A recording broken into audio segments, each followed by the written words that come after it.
Oke. Jadi di bagian ini Bapak dan Ibu melakukan uraian terhadap atau analisis penulis terhadap rumusan masalah. Jadi di bagian ini Bapak dan Ibu diminta untuk menguraikan. Di sini 5 sampai 11 halaman. Baru kemudian setelah Bapak dan Ibu menguraikan rumusan masalah, baru masuk ke penutup. Nah, bagian penutup ini terdiri atas 2. Yang pertama saran, yang pertama itu kesimpulan. Jadi tidak usah dilakukan penomoran. Jadi tidak usah diberikan penomoran. Kesimpulan. Kesimpulan ini adalah merupakan, di sini dia berisikan tentang jawaban singkat masalah. Di sini jawaban singkat masalah. Di sini jawaban singkat masalah. Jadi tidak, kesimpulan itu jangan panjang. Kesimpulan itu tidak perlu panjang. Karena kalau dia panjang itu nanti menjadi pembahasan, bukan kesimpulan. Kesimpulan itu singkat saja. Kesimpulan itu singkat. Kesimpulan di sini singkat. Kalau misalnya satu rumusan masalah ya cukup satu rumusan masalah, satu kesimpulan. Kalau 2 rumusan masalah ya 2 kesimpulan. Nah, kemudian masuk ke saran. Bagian ini berisikan rekomendasi yang penulis berikan terhadap temuan di dalam penelitian. Kalau di penelitiannya Bapak dan Ibu menemukan terkait dengan misalnya adanya perbaikan, dibuatnya misalnya untuk dibuatkan aturan yang lebih komprehensif, maka berikan itu saran. Berikan itu dalam bentuk rekomendasi. Jadi saran ini adalah bagian yang berisikan rekomendasi penulis terhadap temuan-temuan di dalam penelitiannya. Artinya kekurangan-kekurangan yang peneliti temukan, sehingga itu menjadi rekomendasi untuk bahan perbaikan terhadap apa yang diteliti oleh penulis. Nah, kemudian di bagian terakhir baru masuk ke daftar pustaka. Nah, bagian ini berisikan daftar referensi yang digunakan penulis. Jadi ini referensi yang digunakan penulis. Aturannya kemarin aturannya tadi yang telah dibacakan di bagian pendahuluan awal, bahwa minimal 10 referensi dan minimal 5 diantaranya adalah jurnal terbitan 10 tahun terakhir. Nah, bagian daftar pustaka ini bisa tugas 1 sampai tugas 4. Nah, ini penutup ini tugas 3 juga. Ini di tugas ketiga. Jadi di tugas pertama yang tadi diminta untuk merangkum, sebaiknya masukkan saja di bagian pendahuluan di sini. Untuk rangkuman-rangkuman tersebut itu dimasukkan saja di sini, rangkuman-rangkuman. Tapi ingat, rangkuman-rangkuman itu rangkuman tersebut itu masukkan saja di Dassolens ini. Kan tadi di sini di bagian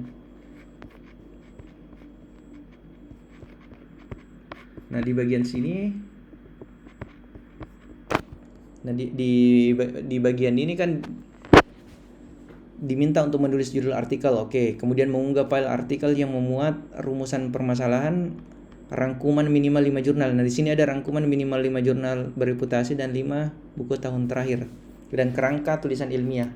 Kerangkanya ya ini. Kerangkanya. Inilah yang kemudian secara bertahap akan diisi. Ini yang akan diisi secara bertahap. Yang diminta di awal itu cuma ini, judul.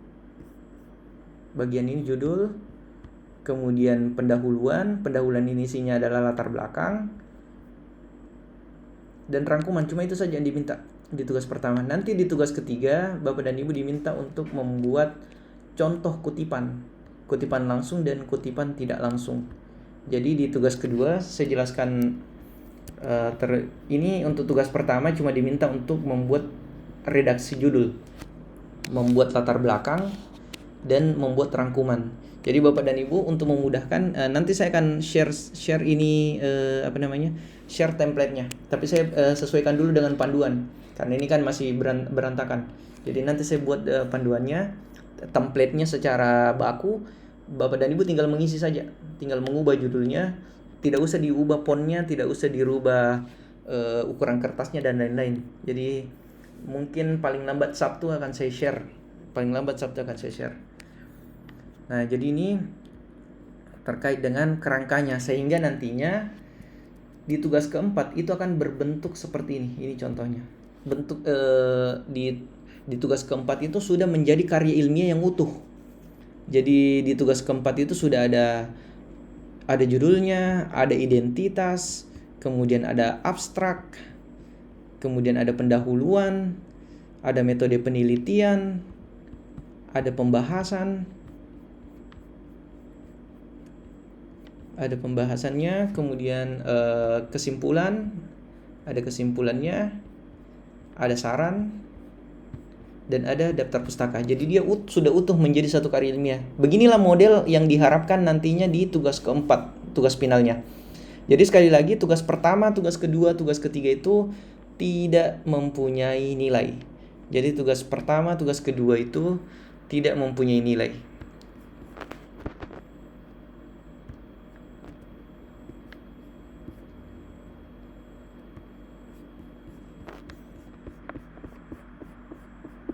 Oke, sampai di sini Bapak dan Ibu ada yang ingin ditanyakan dulu?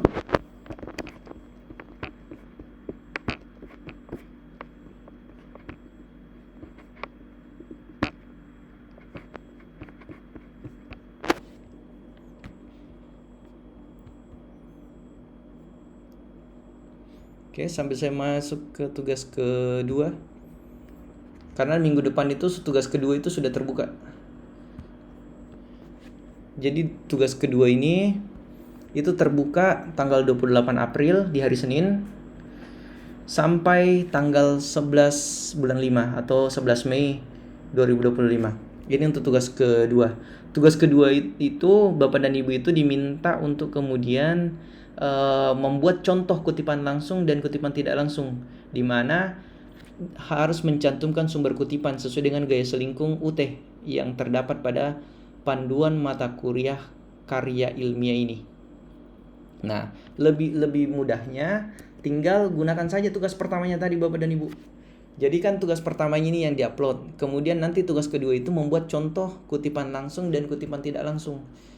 Untuk kutipan langsung dan kutipan tidak langsungnya bisa Bapak dan Ibu masukkan di latar belakang, pendahuluan, atau bisa di bagian pembahasan. Jadi Bapak dan Ibu tinggal cari contoh kutipan, misalnya anggaplah seperti ini. Saya mengutip anggap saya mengutip ini.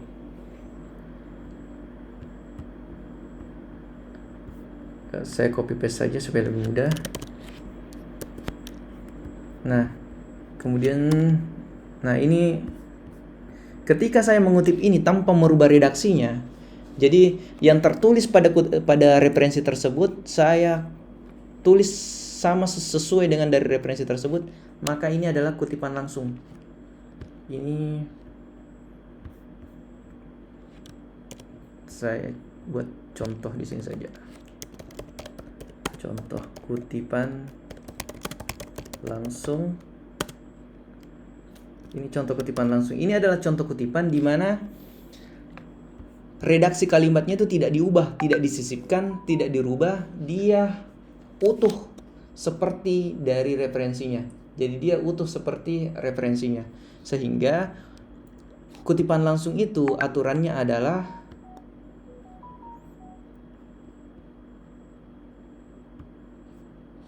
satu spasi. Jadi kutipan langsung itu satu spasi.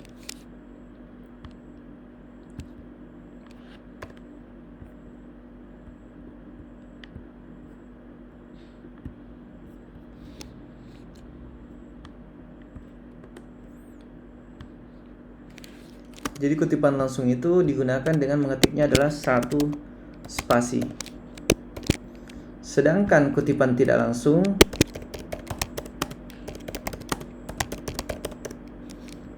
ini untuk tugas kedua.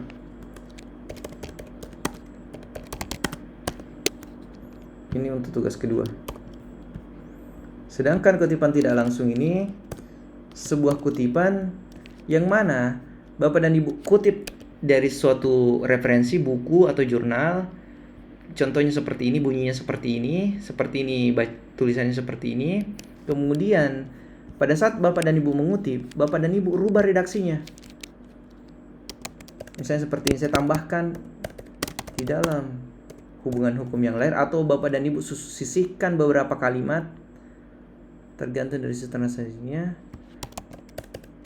dapat menjadikan langsung dengan demikian. Nah, ini adalah kutipan tidak langsung. Kenapa? Mengubah struktur kalimat dari asal itu adalah kutipan tidak langsung, mengutip tapi tidak secara langsung. Nah, sedangkan kutipan langsung itu adalah kutipan yang dikutip sama persis dari referensinya. Contohnya Bapak dan Ibu mengutip ayat dalam kitab suci, baik itu Al-Quran, Alkitab, dan lain-lain. Nah, pada dasarnya mengutip ayat di dalam Alkitab, di dalam Al-Quran, itu tidak mengubah redaksi katanya, sehingga itu adalah kutipan langsung. Sedangkan mengutip suatu referensi di mana mengubah struktur kalimatnya, mau Ibu sisipkan, Bapak dan Ibu ubah struktur kalimatnya dari awal ke tengah, itu menjadi kutipan tidak langsung. Ini untuk tugas kedua. Jadi supaya Bapak dan Ibu tidak kesulitan, tinggal ini saya template-nya ditambah-tambah. Jadi di tugas pertama cuma ini, nanti tugas keduanya tinggal ditambah satu kutipan langsung di sini, baru diupload lagi di tugas kedua. Nah, di tugas ketiga nanti Bapak dan Ibu itu sudah diminta untuk mengisi semuanya. Sudah mengisi abstrak, sudah mengisi metode penelitian, sudah mengisi saran dan daftar pustaka. Nah, untuk pengisiannya itu nanti akan dilakukan tutorial webinar kedua. Jadi akan dilakukan tutorial webinar kedua di minggu keempat. Jadi di minggu keempat nanti itu akan kita laksanakan tutorial webinar keempat, sehingga Bapak dan Ibu sekali lagi di tugas pertama hanya diminta untuk menuliskan judul, kemudian pendahuluan, kerangkanya ini bagian-bagian ini tidak usah diisi dulu. Yang diminta isi itu cuma judul, pendahuluan, dan rangkuman itu. Nah, kemudian di tugas keduanya cuma contoh saja, contoh kutipan langsung. Nah, karena ini kutipan, maka berdasarkan kaidah penulisan, maka harus Bapak dan Ibu lakukan pencantuman sumber. Ini harus Bapak dan Ibu lakukan pencantuman sumber dalam bentuk put. Biasanya ada yang menggunakan footnote. Cantumkan sumber referensi. Ini menandakan bahwa paragraf ini bukan pendapat Bapak dan Ibu. Ini adalah pendapat dari tulisan lain. Jadi baik kutipan langsung maupun kutipan tidak langsung itu semua dibuatkan cantumkan sumber. Cantumkan sumber referensi. Jadi diminta untuk cantumkan sumber referensi dalam bentuk catatan kaki. Nah, ini salah satu contohnya. Oke.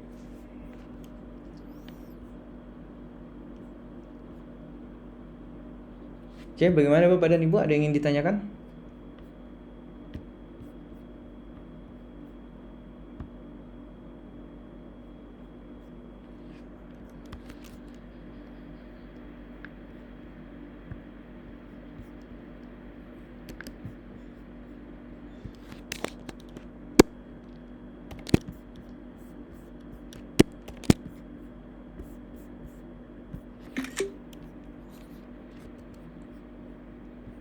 Oke, sebelum saya tutup, saya absensi dulu. Saya buat dulu absensinya.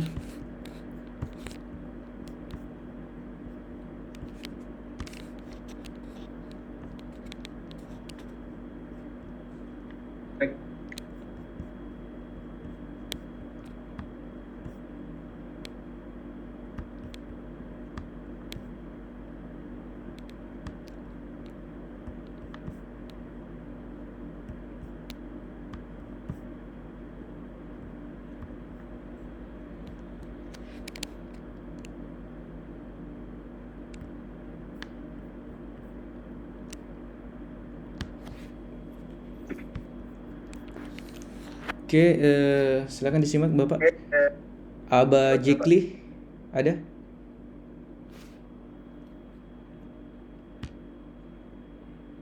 Abdurrahman Wahid? Tidak ada. Ardiansyah Simanulang? Tidak ada. Imam Hanafi? Tidak ada. Karlina? Hadir, Pak. Lewi Darli?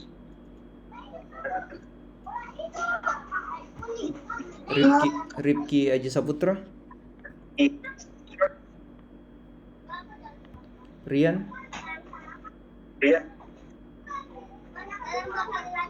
Singgih Aji Wijaya? Tarni Astafillah? Hadir, Pak. Victor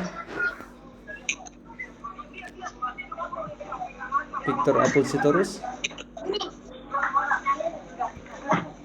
Sri Wahyuni? Wahyu Pratama? Yudi Arisetian? Yudi hadir, Pak. Chandra Yuliantoro? Pak. 1, 2, 3, 4. Oke, di sini 4 yang hadir, tapi di sini ada 1, 2, Rifki. Oke, ada beberapa. Yang namanya Rian, Pak. Oh, yang namanya Rian ya.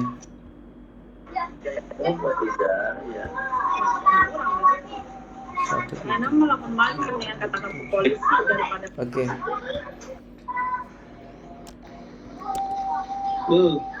Oke, sebelum saya tutup, saya minta tolong ke peserta untuk buka kamera untuk screenshot layar untuk pertanggungjawaban KUT.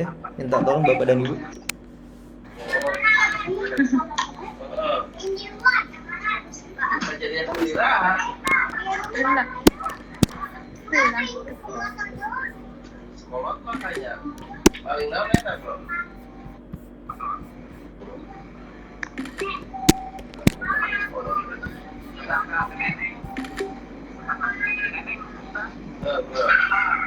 Oke, cukup. Terima kasih Bapak dan Ibu.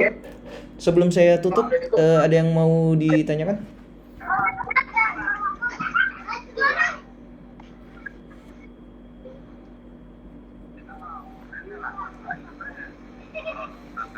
Oke, jadi kalau nantinya ada kebingungan, silahkan chat personal di jam kerja. Silahkan, saya available untuk merespon Bapak dan Ibu.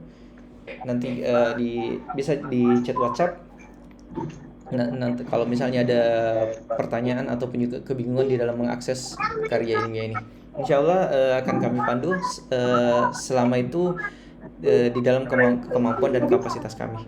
Terima kasih sebelumnya Bapak dan Ibu sudah bergabung. Ini sudah menunjukkan hampir pukul 20. Di sini hampir 20, di sana berarti hampir pukul 7. Oke, terima kasih sekali lagi Bapak dan Ibu sudah bergabung di tutorial online dan berdiskusi. Insyaallah kita lanjutkan minggu depan. Selamat beristirahat. Assalamualaikum warahmatullahi wabarakatuh. Selamat malam semuanya. Waalaikumsalam. Waalaikumsalam warahmatullahi wabarakatuh.